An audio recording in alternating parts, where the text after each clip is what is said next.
even like in with Christoph in the second with the casting of Christoph on Broadway, and the way that inverts expectations in a really beautiful way, and then the way that they took Christoph's character in the second movie and make him really like the support for her, and she goes off on an adventure and he sits behind and sings about his feelings. Normally we're used to the woman like doing that, we're used to the reverse of that.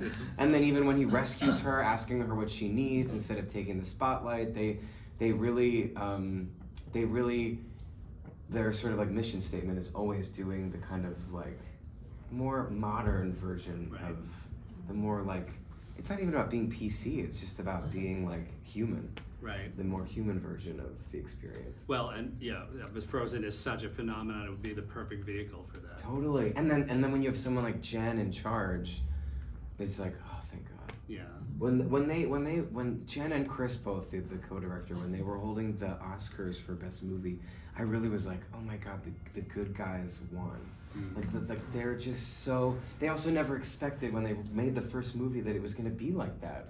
They were making a movie for their kids, and that no one ever anticipated that it was going to be that hit, and then it just like catapulted them both into this like, and then to her be running the animation studio is such a huge deal, and it's like a trickle down effect. Like already there's more women in positions of power, and just even people that were already there have been there forever. Like the animators, some of the animators have come to see Little Shop, and I've talked to them after about her, and they're like, Jen just like looks at you in the eye, and she treats you like an artist and treats you like a person, and she is an amazing leader, but she's also empathetic, and she just, I can't speak enough about her. I just love her so much.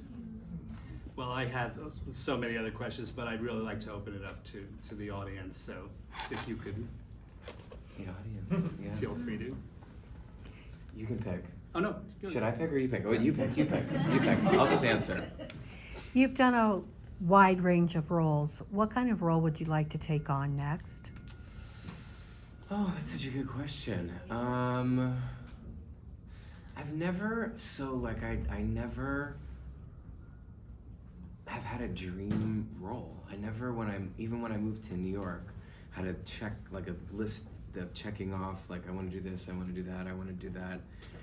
I just sort of try to remain open to new and different experiences and surprises, like the surprising like even with Little Shop, even though it's working with Michael, who directed Spring Awakening, who I wanted to work with again, and that him calling me out of the blue for that job was so delightful, and the job was so like fulfilling and challenging in ways I didn't anticipate. I'm looking for a surprise. I'm not looking for a because if I feel like if I can imagine it, then what's the fun in like discovering it? So I guess I'm looking for anything that's surprising.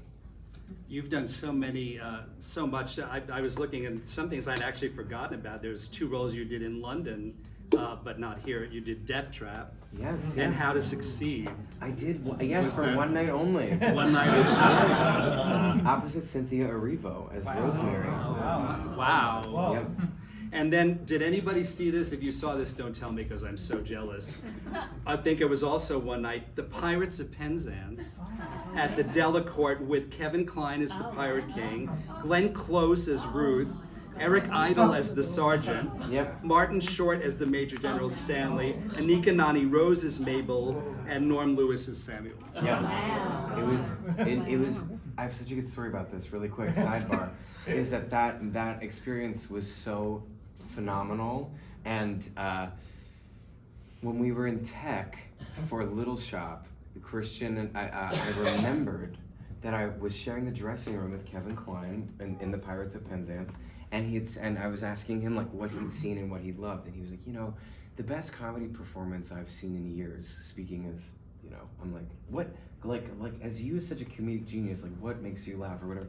And he said the best comic performance I've seen in years was this guy named Christian Borle who was in Peter and the Starcatcher. Yeah.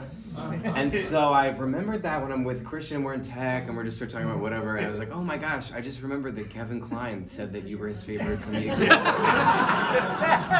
And he was like, what? He was like, I didn't even know that Kevin Kline came to see Peter and the Starcatcher.